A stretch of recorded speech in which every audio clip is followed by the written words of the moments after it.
مسئلہ سماعت فرمائیں، ایک شخص ہے وہ قربانی کرتا ہے، اس کے پڑوس میں کوئی کافر رہتا ہے۔ اب کیا قربانی کا گوشت اس کافر کو دینا جائز ہوگا یا ناجائز ہوگا؟ یاد رکھیے گا، قربانی یہ عبادت الہیہ ہے، خاص رب العالمین کی رضا کے لیے۔ کس کے لیے جی؟ خاص رب العالمین کی۔ جس طرح ہم نماز پڑھتے ہیں تو خاص رب کے لیے پڑھتے ہیں۔ کس کے لیے پڑھتے ہیں؟ رب کے لیے۔ اسی طرح یہ جو قربانی ہے یہ بھی خاص رب العالمین کی رضا کی خاطر ہے۔ تو جو کافر ہے وہ جب رب پہ ایمان ہی نہیں لاتا تو پھر وہ اس خاص عبادت میں سے کوئی حصہ بھی جو ہے اس کے لیے جائز نہیں۔ تو کیا مسئلہ نکلا کہ کافر کو قربانی کا گوشت دینا یہ جائز نہیں۔ قربانی کی تعریف سماعت فرمائیں۔ قربانی کہتے ہیں کہ مخصوص دنوں کے اندر مخصوص جانور کو رب کی بارگاہ میں قربان کر دینا، اس کو قربانی کہتے ہیں۔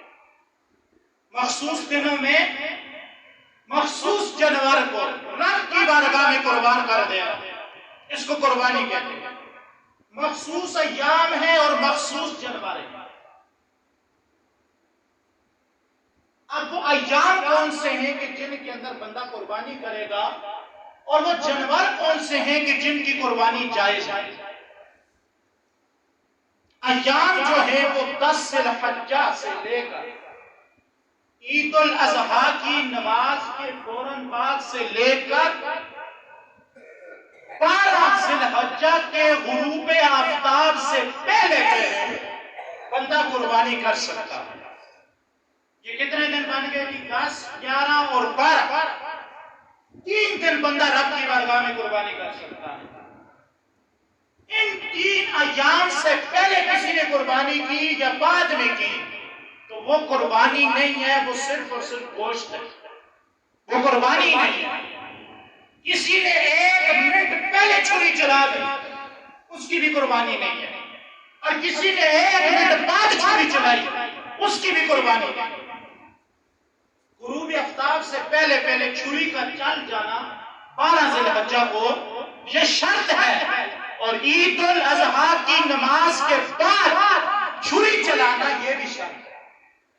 ان 3 دنوں کے اندر بندہ اپنے جانوروں کو رب کی بارگاہ میں قربان کر سکتا ہے۔ ایام کا تو ہمیں پتہ چل گیا، جانور کون سے ہیں؟ بہت سارے جانور حلال ہیں۔ جس طرح کے ہرن کی مثال دی جائے جائز ہے، بڑا لذیذ گوشت ہے اس کا، اور بہت ہی عمدہ اور اچھی چیز ہے ہرن، اور حلال بھی ہے، لیکن اس کی قربانی جائز نہیں۔ مرغی ہم لوگ کھاتے ہیں لیکن اس کی قربانی جائز نہیں ہے۔ تو مخصوص جانور، ان میں گائے، چاہے وہ نر ہو مادہ ہو، اس کے بعد بکرا بکری یعنی نر مادہ دونوں، دمبا نر اور مادہ دونوں، یہ قربانیاں ایسے جانور ہیں کہ جن کو ہم رب کی بارگاہ میں قربان کر سکتے ہیں۔ اسی طرح اونٹ، اس کو بھی ہم رب کی بارگاہ میں قربان کر سکتے ہیں۔ کتنے جانور ہو گئے جی؟ یہ اونٹ، بکرا، گائے اور اس کے بعد دمبا، یہ 4 جانور چاہے نر ہو یا مادہ ہو، ہم ان کو رب کی بارگاہ میں قربان کر سکتے ہیں۔ اب بعض لوگ کہتے ہیں بھائی دھندلا ہونا چاہیے، دھندلا نہیں ہوگا تو قربانی نہیں ہوگی، تو یہ محض ان لوگوں کا خیال ہے۔ دھندلا ہونا یہ شریعت کے اندر شرط نہیں ہے، بلکہ شرط کیا ہے؟ اونٹ ہے اس کے لیے 5 سال کا ہونا شرط ہے۔ کتنے سال کا جی؟ 5 سال کا۔ اگر 5 سال سے 1 دن بھی کم ہوا تو قربانی جائز نہیں ہے، چاہے وہ دھندلا ہو یا نہ ہو، 5 سال کا ہونا اس کے لیے کیا ہے؟ شرط ہے. اسی طرح گائے ہے، چاہے وہ دھندلی ہو یا نہ ہو. بیل ہے، چاہے وہ دھندلا ہو یا نہ ہو، 2 سال کا ہونا شرط ہے. کتنے سال کا جی؟ 2 سال کا. اسی طرح بکری اور بکرا، ان کے لیے 1 سال کا ہونا شرط ہے. کتنے سال کا جی؟ 1 سال کا، چاہے دھندلا ہو یا نہ ہو. یعنی ان کی جب عمریں ہو جائیں گی. اب ایسا تو نہیں ہو سکتا کہ بکرا 1 سال سے پہلے اپنے دانتوں کو گرا دے، ایسا ممکن نہیں ہے. 1 سال کے بعد ہی گرائے گا، لیکن ہو سکتا ہے وہ 1.5 سال میں گرائے، 2 سال میں گرائے. تو دھندلا شرط نہیں ہے.